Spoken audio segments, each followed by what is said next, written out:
नमस्कार मंडळी, जय श्रीराम. आज आपण रामायणातील दुसरा भाग पाहणार आहोत. यज्ञरक्षणा हवा श्रीराम. चला तर मग सुरुवात करूयात. राज्यसभा आटोपत आली होती तेवढ्यात प्रतिहारीने वार्ता आणली. मुनिवर्य विश्वामित्र येत आहेत. अमात्य आणि राजगुरू लगबगीने द्वाराशी गेले. मोठ्या सन्मानाने मुनिवर्यांना राज्यसभेत आणले. उच्चासनावर बसून राजा दशरथाने शास्त्रानुसार विधिवत पूजा केली आणि लीन होत म्हटले, मुनिवर्य, आज अयोध्येचे अहोभाग्य. आपल्यासारख्या महात्म्याचे दर्शन झाले. मरणोन्मुखाला अमृत मिळावे, निर्जल प्रदेशात वरुण राजाने कृपा करावी असेच झाले. सारे योग्य रीतीने होते आहे ना? आपली कृपा संपादन करण्यात मी माझ्या जन्माचे सार्थक मानतो. विश्वामित्र आनंदित होत म्हणाले, उदार हृदयी धर्मज्ञ राजाला हे बोलणं संयुक्तिकच आहे. तुझे चारही बलदंड वीरपुत्र पाहिले.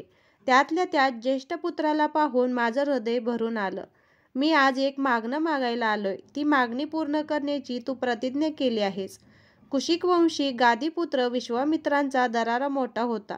त्यांच्या तपाविषयी, ज्ञानाविषयी आदर असूनही सर्वांनाच त्यांच्या कोपाची भीती वाटे.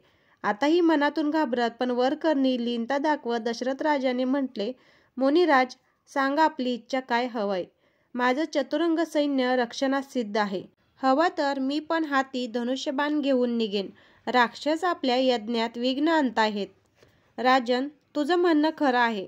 रावणाच्या प्रेरणेने 2 महाबलवान राक्षस यज्ञात विघ्न आणतायत. यज्ञवेदीवर रक्तमांसांचा वर्षाव करतात.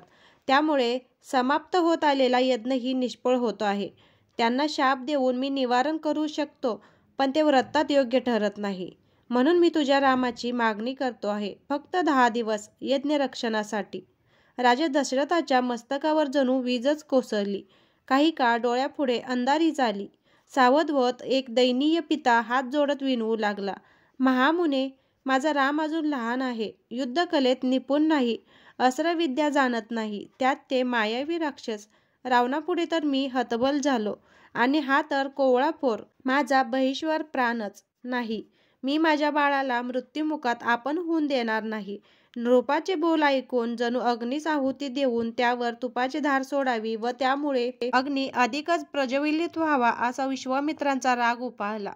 झटक्यात उठत तरातरा द्वाराकडे जात म्हणाले, वा, कुकुत्सकुलातील राजा, रघुकुलभूषण शब्द देऊन ते फिरवतोस. हे अतिप्रेम मग हे कोणाबद्दलही असो. तुझ्या कुलाला आज ना उद्या घातक ठरेल. अयोध्यापती ध्यानी ठेव. विश्वामित्रांचे हे जहरी शब्द ऐकून वसिष्ठ ऋषी चमकले.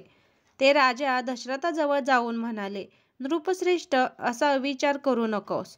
विश्वामित्र भूत भविष्याकडे अगदी वर्तमाना इतके पाहू शकतात. स्पष्ट रूपाने त्याचा वेध घेऊ शकतात. विश्वामित्रांच्या छायेखाली रामाला धोका तर नाहीच, पण झाला तर घराण्याला लाभच होईल. पण विश्वामित्रांना नकार म्हणजे विनाशाचे बीज आपल्याच हाताने घेतल्यासारखे होणार. राजा दशरथ जणू एकदम भानावर आला. लोहपर्वतही वितळणाऱ्या अंगाराप्रमाणे प्रखर असलेल्या विश्वामित्र मुनींना दुखवणं म्हणजे वसिष्ठ मुनी तर विश्वामित्रांची योग्यता जाणूनच होते. म्हणूनच धीर देण्याच्या सुरात ते म्हणाले, राजा दशरथा, स्वतः विनवून मुनींना परत आण. त्यांच्या हाती रामाला सोपव. रामाला तत्वदृष्टीने आजपर्यंत जे शिकवले त्यातील युद्धशास्त्राची परीक्षा होण्याची केवढी अमोल संधी आहे ही. दशरथ सिंहासनावरून त्वरेने उतरले आणि विश्वामित्रांना त्यांनी हर प्रयत्नाने विनवून परत आणले आणि प्रतिज्ञापूर्ती केली. राम तिथे लक्ष्मण दोघे भाऊ सज्ज झाले. वसिष्ठांनी पुरोहित या नात्याने स्वस्तिवाचन केले. मातापिता यांचे आशीर्वाद, साऱ्यांच्या शुभकामना, इतर काही उपचार. त्यानंतर यात्रेसंबंधीचे मंगल कार्य संपन्न झाले आणि साऱ्या अयोध्येनगरीच्या अश्रुधारात सुस्नात होत राम लक्ष्मण विश्वामित्रांमागे जणू ब्रह्मदेवामागे अश्विनी कुमार असे अयोध्येची शिव ओलांडते झाले. एका बाजूला खांद्यावर धनुष्य, दुसऱ्या बाजूला तुनीर, कमरेला तलवार, हाताच्या बोटात सुसरीच्या कातड्याचे कवच असे ते बालवीर अद्भुत कांतीने तळपत होते. शरयू नदी एका डोळ्यात आसू, एका डोळ्यात आसू. अशा अवस्थेत शरयू नदीने आपल्या लेकरांना शुभाशीर्वाद दिले. एका डोळ्यात विरहाचे आसू तर दुसऱ्या भावी यशाचे आसू. शरयू नदीच्या दक्षिण तीरावर आल्यावर विश्वामित्रांनी म्हटले, आतापासून प्रत्येक क्षण हा ज्ञानार्जनाचा आहे असं समजा. आवश्यक कार्यास उशीर नको. शरयूच्या पाण्याने आचमन करा. बला आणि अतिबला नावांनी प्रसिद्ध अशा या मंत्रसमूहांचे ग्रहण करा. या दोन्ही विद्या तुम्ही आत्मसात करा. तुम्हास वैयक्तिक फायदा तर होईलच, भूक तहान यांचा त्रास होणार नाही. तसेच बाहुबलात तुमची कोणी बरोबरी करू शकणार नाही. निद्रासमयी वा बेसावध क्षणी राक्षस हल्ला करणार नाहीत. सौभाग्य, चातुर्य, ज्ञान, बुद्धी यात तुम्ही अग्रेसर असाल, त्यामुळे साऱ्यांचे रक्षण होईल. रामा, तू या विद्या घेण्यास योग्य आहेस, म्हणून मी तपोबलाने मिळवलेल्या विद्या तू ग्रहण कराव्यास. पण याचा उपयोग जगाचे रक्षण करणे, न्यायाची बाजू घेणे यासाठी कर. बला, अतिबला विद्या जणू ब्रह्मदेवाच्या पुत्री आहेत, सर्व ज्ञानांचे मूळ आहेत. श्रीरामाने व अनुज लक्ष्मणाने आचमन करून पवित्र होऊन शुद्ध अंतकरणाने श्रद्धायुक्त मनाने दोन्ही विद्यांचे ग्रहण केले. ती रात्र शरयू काठावर तृणशय्येवर अयोध्येच्या राजकुमारांनी आनंदाने व्यतीत केली. तसं म्हटलं तर अध्ययन संपवून परतल्यानंतर प्रहरबागेतील घटनेने राम बराच विचलित झाला होता. ते राजनागाचे विषारी रूप सतत डोळ्यापुढे येई. त्यानंतर राजप्रासादी गेल्यावर कैकेयी मातेच्या बोलवण्याने तिच्या महाली गेला असताना मंतरीने विषारी शब्दबाणाने विव्हळ केले. भरत ज्येष्ठ पुत्र असता तर, तो राजा झाला असता तर तुला खरंच काही वाटलं नसतं, पण कौशल्य मातेला काय वाटलं असतं? मंतरीच्या आडून जणू कैकेयी माता शरसंधान करत होती का? रामाने मंतरीच्या अनेक प्रश्नांवर उत्तर देण्याचे टाळले होते. त्या नागाचे विष मंतरा आपल्या जिवेतून त्याच्यावर फेकत होती आणि राम उत्तर देऊ शकत नव्हता. सत्य असत्याचा निवाडाच मनात होत नव्हता.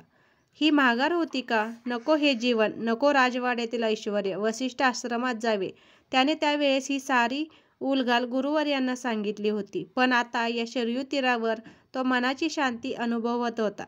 रामाच्या मनावरचा आतापर्यंतचा ताण एकदम दूर झाला होता.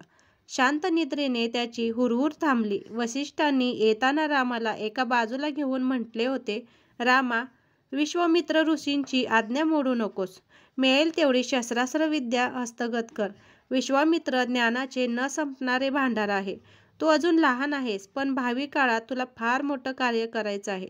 आजचे ज्ञान तुला त्या कार्यात यश देण्यास सहाय्यकारी ठरेल. तू विवेकी आहेस. रामाला नेहमीप्रमाणे ब्रह्ममुहूर्तावर जाग आली. विश्वामित्र ऋषी जवळच्या कदंब वृक्षाखाली शांत बसले होते. त्यांनी म्हटले, कुमारांनो, निद्रा सुखे नैव संपली ना? चला, प्रतिदिनाची अन्निके उरकून पुढच्या मार्गक्रमणाला तयार व्हा. सारे आश्रमवासी वाट पाहत असतील. आता ते भाटांच्या सुमधुर गायनाने निद्रेतून जागृत होणार नव्हते, पण ते काम आता पक्षी आपल्या सुमधुर गाण्याने करत होते. राम लक्ष्मण मोठ्या उत्साहात सारा आटोपून विश्वामित्र मुनींच्या जवळ आले. त्यांची ही उल्हसित मुखकमले निरखून मुनिवर्यांना आनंद झाला.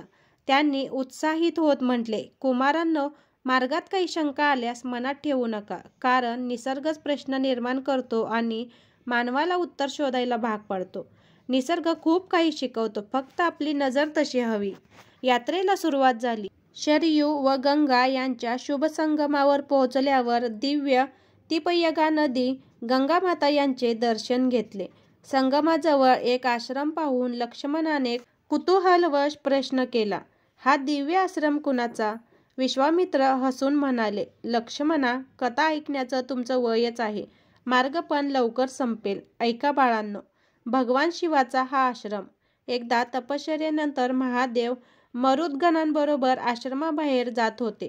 कामरूपी कंदर्प त्यांच्या वाटेत आला. रुद्रांनी केवळ हुंकार करून त्याला तिथेच थांबवलं आणि त्याच्यावर एकच संतापाचा कटाक्ष टाकला. त्यामुळे कंदर्पाचा देह दग्ध झाला. काम जणू अंगहीन झाला, म्हणून त्या देशाला अंगदेश म्हणू लागले. पूर्वकाळी महादेवांचे अनेक शिष्य होते. ते त्यांच्या सहवासात उद्भरून गेले. आजही तिथे अनेक मुनी तप करत आहेत, म्हणून या भागाला पुण्याश्रम म्हणतात. आपण आज इथे मुक्काम करूया.